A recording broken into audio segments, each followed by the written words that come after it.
Mateo 7:7 Jesús dijo: pedid, y se os dará; buscad, y hallaréis; llamad, y se os abrirá. Ahora, note la explicación lógica que da Jesús desde el verso 8, porque todo aquel que pide recibe, y el que busca halla, y al que llama se le abrirá. ¿Qué hombre hay de vosotros que si su hijo le pide pan, le dará una piedra? ¿O si le pide un pescado, le dará una serpiente? Pues si vosotros, siendo malos, sabéis dar buenas dádivas a vuestros hijos, ¿cuánto más vuestro Padre que está en los cielos dará buenas cosas a los que le pidan?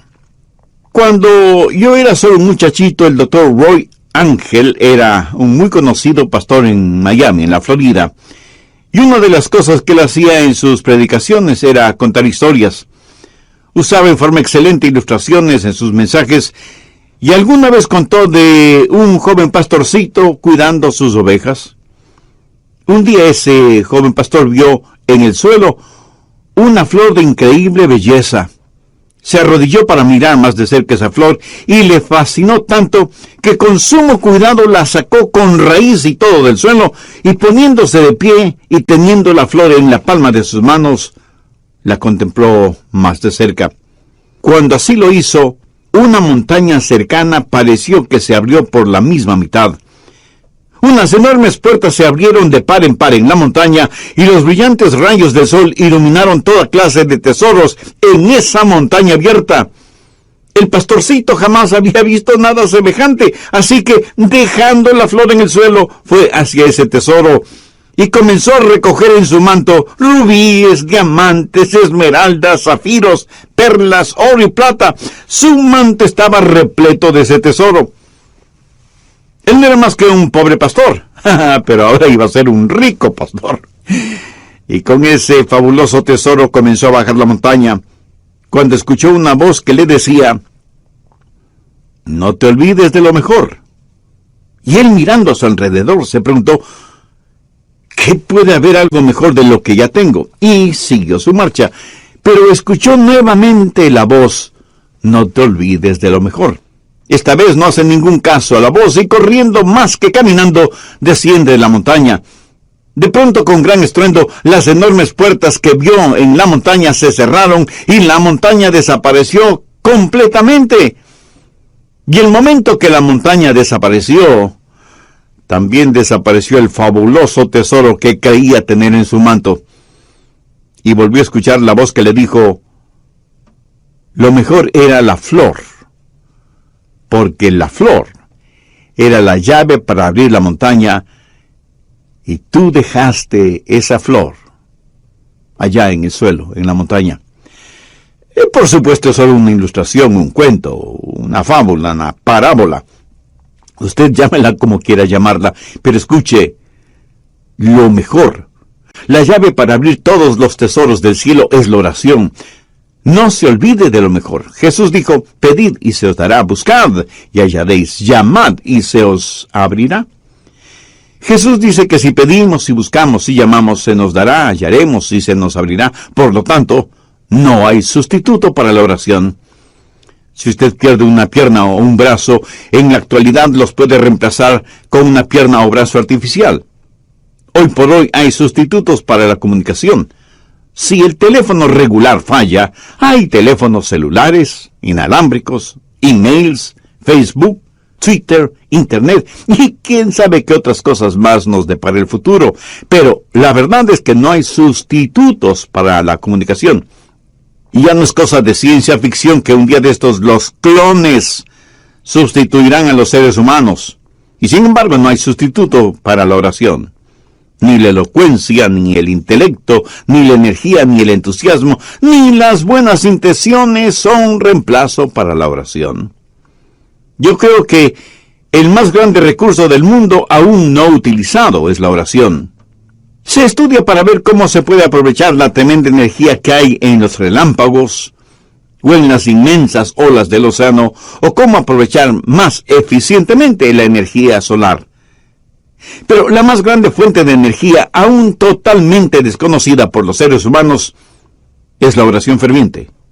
Y somos unos necios que estamos ignorando esa energía. ¿Por qué la pobreza de muchos cristianos? ¿Por qué la falta de poder en la vida de muchos creyentes? Una sola respuesta: vidas sin oración.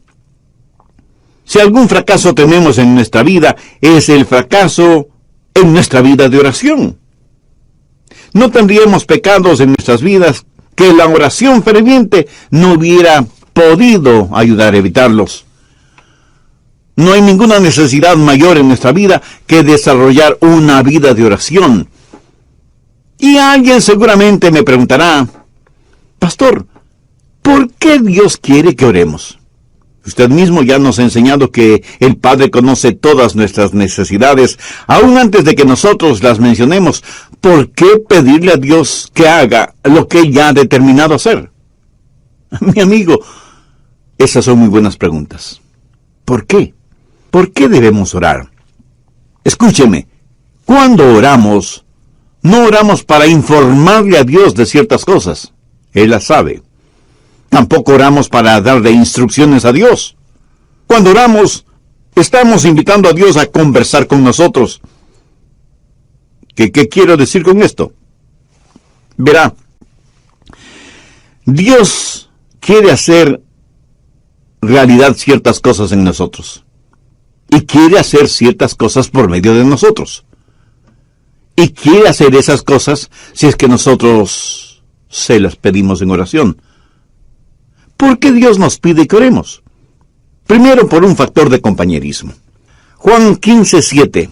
Si permanecéis en mí y mis palabras permanecen en vosotros, pedid todo lo que queréis, y os será hecho.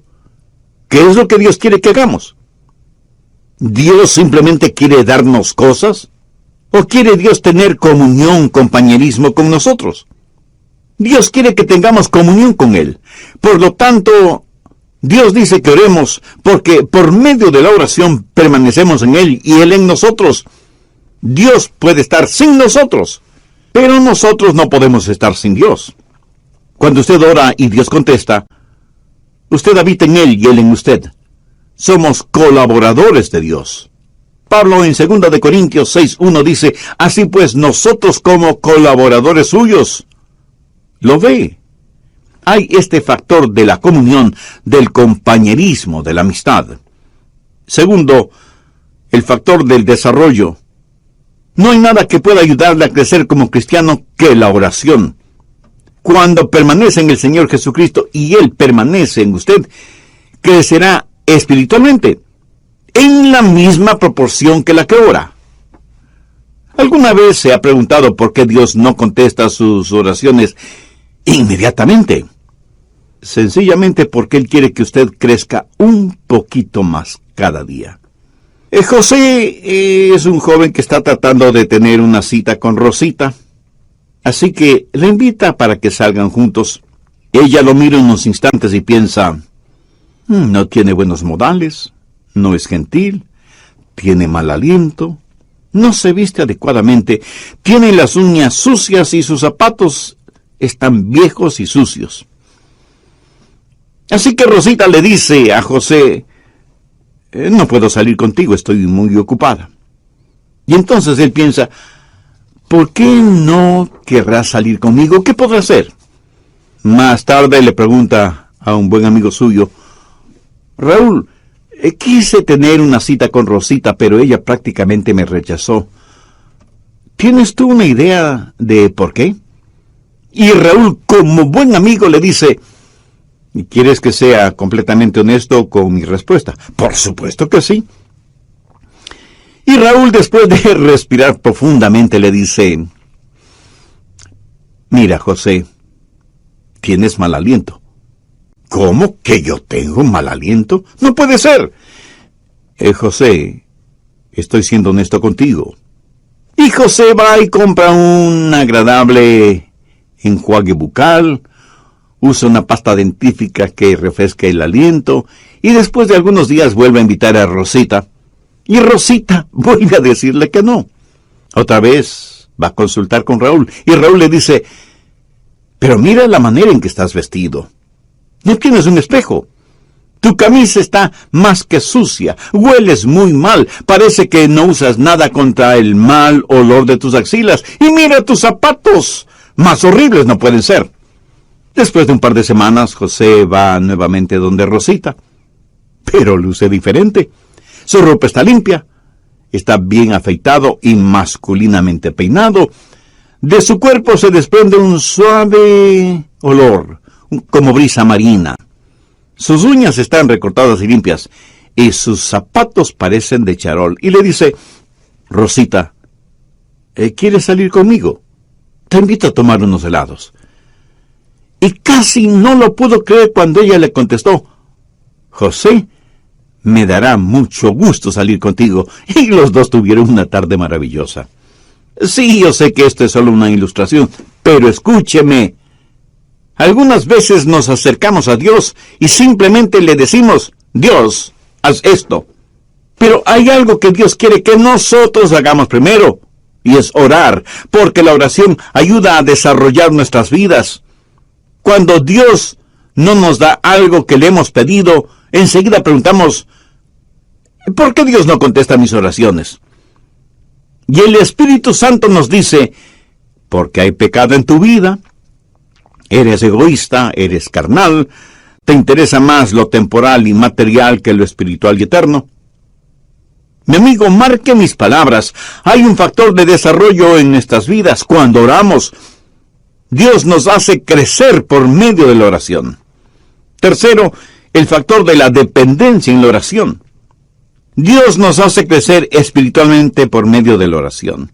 Jesús dijo en Juan 15:5, porque separados de mí, nada podéis hacer. Si Dios contestara nuestras oraciones automáticamente, no habría ningún crecimiento. Pero si nunca tuviéramos que orar, no habría ninguna dependencia. La oración es la forma en que nos fusionamos con Dios. Y esa es una maravillosa promesa. Pedid, buscad, llamad. Pero no solo una promesa que reclamar, sino un proceso a seguir. ¿Alguna vez ha puesto atención a los verbos en este versículo? Pedir, buscar, llamar. Eso es un proceso que va creciendo en intensidad.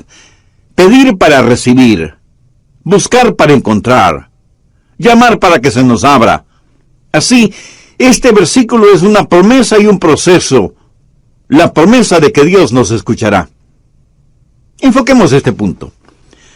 Usted se acerca a Dios y le pide algo. ¿Sabía que el más grande problema en la oración no es la oración no contestada, sino la oración no verbalizada? Muchos ni siquiera llegamos a pedir. Santiago 4:3 dice: pedís y no recibís, porque pedís mal. Pero la oración no verbalizada no solo es una tragedia, sino que es un pecado. El profeta Samuel dijo: lejos sea de mí que peque contra Jehová, cesando de rogar por vosotros. Una y otra vez la Biblia no solo nos invita a orar, sino que nos ordena orar. Busque Lucas 18:1. También les refirió Jesús una parábola sobre la necesidad de orar siempre y no desmayar. Y en Marcos 14:38, Jesús les dijo a los discípulos: velad y orad para que no entréis en tentación.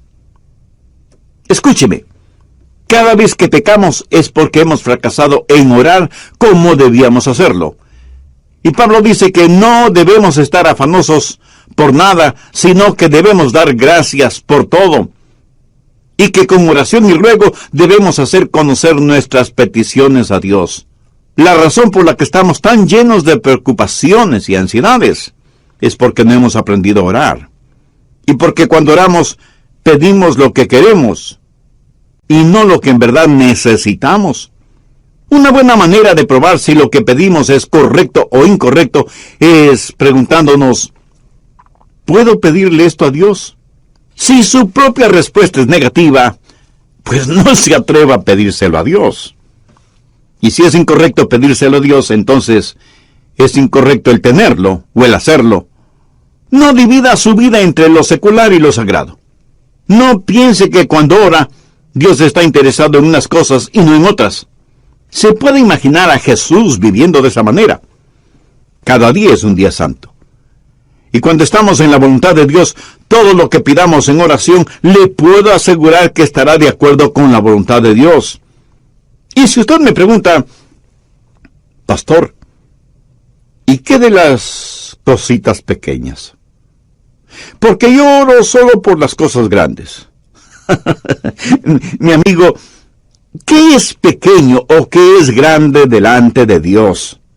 Debemos orar por todas las cosas. Sí, ore por la salud de su cónyuge o sus hijos, ore por su trabajo o su negocio, pero ore también por el fin de semana o las vacaciones con su familia. Pastor, ¿qué si es que quiero las cosas equivocadas? ¿Debo orar por eso?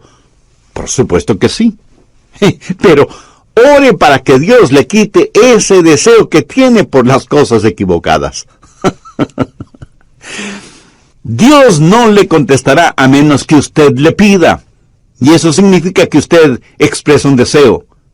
Pero cuando usted busca, eso es una experiencia descubierta. Verá, muchas veces pedimos las cosas equivocadas. Muchas veces no estamos en posición de pedir nada. Muchas veces las cosas por las que pedimos son totalmente desconocidas para nosotros. Así que la oración verdadera está eslabonada con la búsqueda. Y el propósito, la voluntad de Dios, pudiera ser que necesitamos buscar. Un día una señora me llamó y me dijo, pastor, necesito que venga a mi casa. Tengo necesidad de que ore conmigo por algo muy importante. Así que fui a su casa y ella me dijo, pastor, mi hijo es un borracho. Y a su esposa, mi nuera, le diagnosticaron cáncer. Le he pedido a mi hijo que venga para que usted ore por nosotros. Y ahí estábamos los tres, el hijo, la madre y yo, el pastor. Nos arrodillamos para orar. Ella oró, yo oré, y el hijo, un hombre de tal vez unos 35 años, me dijo, pastor, usted no está orando. Yo pensé que había orado en voz muy baja, y por eso él no me había escuchado. Volví a orar, elevando el tono de mi voz, y sin embargo, él me dijo, pastor, por favor, ore. Eso me incomodó en cierta forma, pero oré un poco más. Cuando abrí los ojos, la mamá ya no estaba con nosotros. Solamente estábamos él y yo. De pronto escuché ruidos en otro cuarto, y fui hasta allá, y encontré a la mamá de él totalmente extendida en el suelo con los brazos en cruz, orando intensamente, y escuché su oración. Era como si ella en su oración estuviera abriendo las puertas del cielo, llegando hasta el trono de Dios, y ahí depositar la angustia de su corazón. Le escuché hacerle acuerdo a Dios de sus promesas, derramando su alma en favor de su hijo. Y me di cuenta de algo.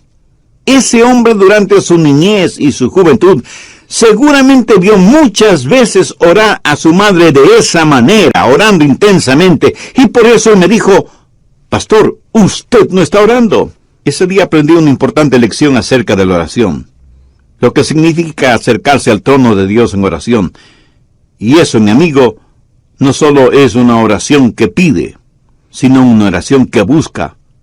Pero no solo debemos pedir y buscar, sino que como Jesús lo dijo, debemos llamar.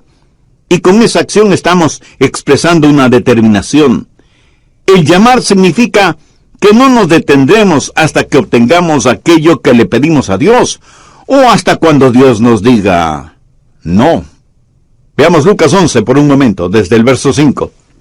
Les dijo también, ¿quién de vosotros que tenga un amigo va a él a medianoche y le dice, amigo, préstame 3 panes, porque un amigo mío ha venido a mí de viaje, y no tengo que ponerle delante?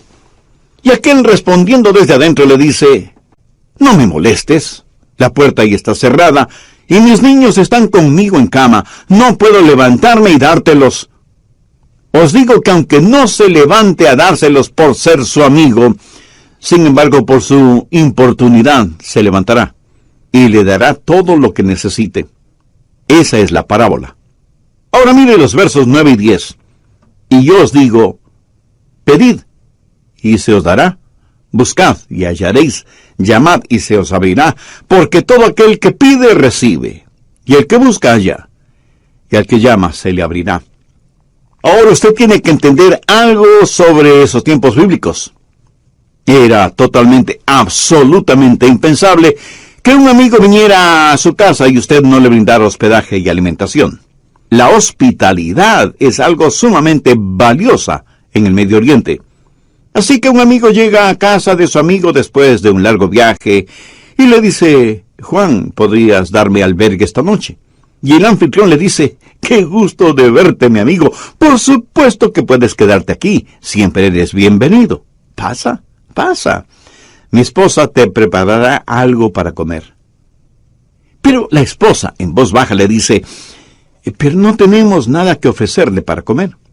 Y él asimismo en voz baja le dice: no te preocupes, querida, salgo de inmediato a conseguir algo. Y va donde su buen vecino Pedro, aunque ya casi es la medianoche. Golpea varias veces la puerta de la casa de Pedro, hasta que finalmente una voz bastante malhumorada dice: ¿quién es y qué quiere? Pedro, soy Juan, y necesito que me prestes unos pocos panes. Por favor, no me molestes, ¿no sabes qué hora es? Pedro, necesito tu ayuda. Te digo que no me molestes. Ya estoy en la cama con mis hijos. Hagamos un paréntesis. Las casas en esos tiempos eran diferentes a nuestras casas en la actualidad. Por lo general, la parte de abajo, la que para nosotros sería el primer piso, era en verdad un establo. Por la noche ahí ponían a todos los animales para que el calor del cuerpo de todos esos animales abrigara la casa. Una especie de calefacción animal natural. Las familias vivían encima de ese establo y el espacio no era demasiado grande, por lo que todos dormían en un solo cuarto. Y cuando alguien se despertaba y se levantaba, pues despertaba todo el mundo. Y las cerraduras en esos tiempos eran muy complicadas. No era cuestión sencillamente de utilizar la llave. Había que bajar del segundo piso, despertando a todos, cruzar entre los animales, hacer un tremendo ruido quitando las seguridades de la cerradura. Así que para cualquiera no era fácil simplemente bajar y abrir la puerta. Pero Juan insistió e insistió hasta que Pedro, para que no le moleste más, le dio los panes que necesitaba. Lo hizo no necesariamente porque Juan era su buen amigo, sino porque Juan fue insistente. No aceptó un no como respuesta. Y de eso está hablando Jesús, de la persistencia en la oración. ¿Cuántos de nosotros oramos de esa manera? Note que en este versículo los verbos están en tiempo presente, lo cual significa manténganse pidiendo, manténganse buscando, manténganse llamando. La oración no es una carrera de velocidad, más bien es una larga maratón. En el Evangelio de Lucas capítulo 18, Jesús también habló acerca de una viuda que fue donde un juez injusto, buscando justicia. Este juez no tenía miedo de Dios ni de los hombres. Era un ateo, un juez ególatra. Y la viuda venía una y otra vez porque necesitaba hablar con el juez. Finalmente el juez falló a favor de la viuda porque, como ese juez mismo lo dijo, no quiero que me agote la paciencia. Esta ilustración la utilizó Jesús para poner de relieve que si un juez injusto puede actuar de esa manera, ¿cómo un juez justo no va a escuchar nuestras oraciones? Dios no es como un juez injusto. Y si Dios, el juez justo, nos contesta, no es para librarse de nosotros antes de que se le acabe la paciencia. Dios quiere que persistamos en la oración porque Él está haciendo algo en nosotros y por medio de nosotros. Y siempre vamos a encontrar a Jesús enseñando la persistencia en la oración. Y sea que usted lo entienda o no, es una enseñanza bíblica. Permítame también mencionar a la mujer sirofenicia que desde lo que es hoy el Líbano se acercó a Jesús para buscar ayuda para su hija que estaba poseída por un demonio. Es profundamente interesante la conversación de Jesús con esa mujer griega. Vayamos al capítulo 7 de Marcos, desde el verso 26. La mujer era griega y sirofenicia de nación, y le rogaba que echase fuera de su hija al demonio. Pero Jesús le dijo: deja primero que se sacien los hijos, porque no está bien tomar el pan de los hijos y echárselo a los perrillos. Respondió ella y le dijo: sí, Señor. Pero aún los perrillos debajo de la mesa comen de las migajas de los hijos. Entonces le dijo: por esta palabra, ve, el demonio ha salido de tu hija. Y cuando ella llegó a su casa, halló que el demonio había salido, y a la hija acostada en la cama. Cuando Jesús usó la palabra perrillos, hacía referencia a perritos mascotas. Note que la mujer no se siente ofendida por eso, y más bien le dice a Jesús que aún los perrillos están felices de comer las migajas de pan que caen de la mesa. En el original, ella no usa la misma palabra que Jesús utilizó para perrillos. Ella usó una palabra que describe a un perro callejero, flaco y sarnoso. Por eso Jesús se sintió conmovido y le otorgó a la mujer lo que le había pedido. Durante las horas finales, 6 veces dio la orden y 6 veces la misma respuesta: nada. Pero a la 7ª vez el criado vio una nubecita del tamaño del puño de un hombre. Esto es una ilustración de la oración persistente de Elías, quien, juntamente con su criado, comenzó a caminar porque ya se escuchaba el sonido de una abundante lluvia. Ahora, ¿cómo saber cuándo pedir o cuándo dejar de pedir? ¿Cuándo buscar y dejar de hacerlo? ¿Cuándo llamar y dejar de hacerlo? Al respecto, permítame mencionar 3 pasos.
Se detiene cuando Dios le da lo que usted ha pedido. A veces las respuestas de Dios son directas, otras veces son diferentes. Algunas veces Dios demora sus respuestas, otras veces simplemente las niega. Pero ¿cómo saberlo?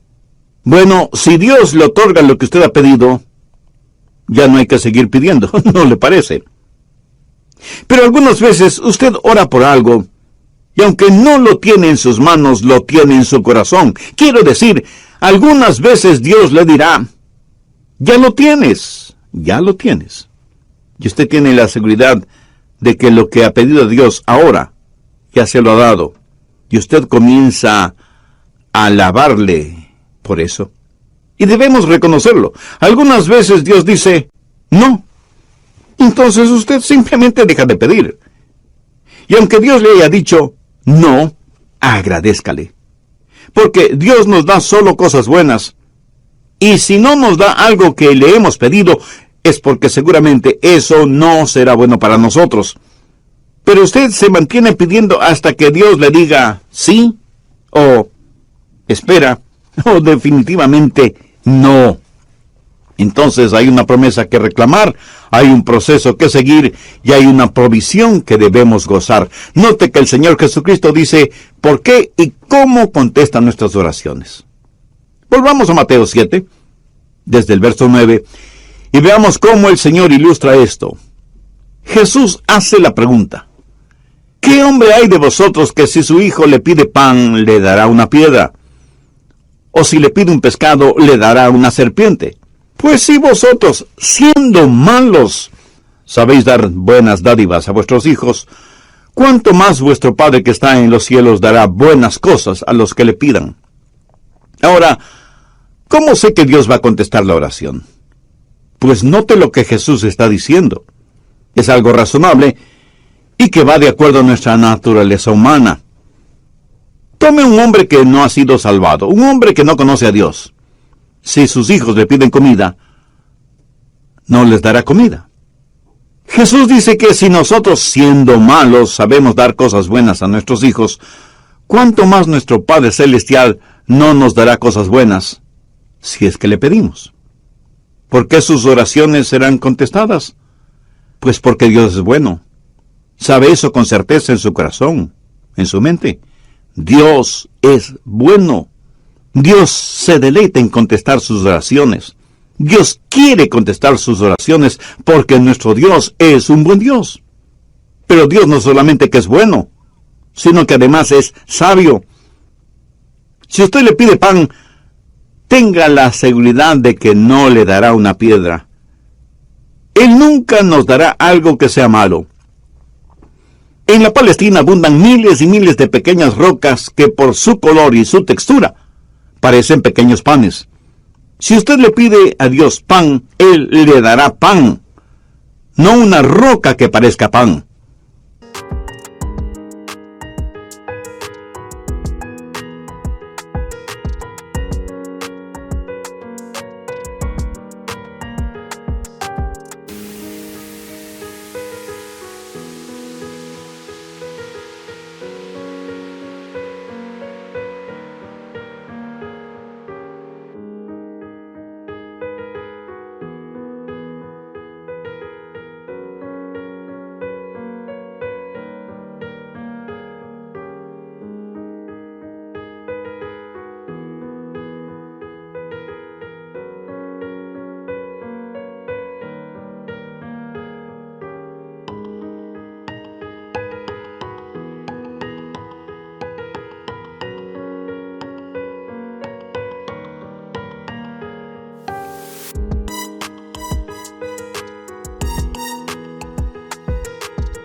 Ahora escúcheme. Si usted le pide una roca, Él no le dará una roca. Él no le dará ninguna cosa mala, aunque usted se lo pida. ¿Por qué? Porque Dios es bueno, sabio y capaz. Yo tuve un padre terrenal a quien amé mucho. Cuando cumplió sus 86 años, pensaba que tenía solo 40. Ah, mi querido padre. Él tenía sus limitaciones como todos los seres humanos las tenemos. En cambio, mi Padre Celestial no tiene limitaciones. En Él tengo la simpatía de un padre y la soberanía de un rey. Él es un padre que me escucha y un rey que me contesta. ¿Por qué Dios contesta, escucha mis oraciones? Porque Él es un Dios bueno, sabio y soberano. ¡Qué poderoso Dios al que servimos! Nosotros somos unos necios si es que no aprendemos a orar. Jesús dijo que si pedimos se nos dará, si buscamos lo encontraremos, y si llamamos nos será abierto. La cosa más sabia que podemos hacer es aprender a orar. Es Dios su Padre Celestial. Aquí Jesús no está hablando a la gente perdida, está hablando a los salvados. Si el Señor Jesucristo aún no es su Salvador, significa que usted necesita ser salvo, y puede serlo ahora mismo, si ese es el deseo de su alma. Le invito a repetir conmigo una sencilla oración. Dígala con sus propias palabras, pero dígalas con profunda fe, con sinceridad y con convicción. Dios eterno y Padre Celestial, tú sabes que la oración es uno de mis puntos fuertes. De hecho, es uno de los puntos más débiles de mi vida espiritual.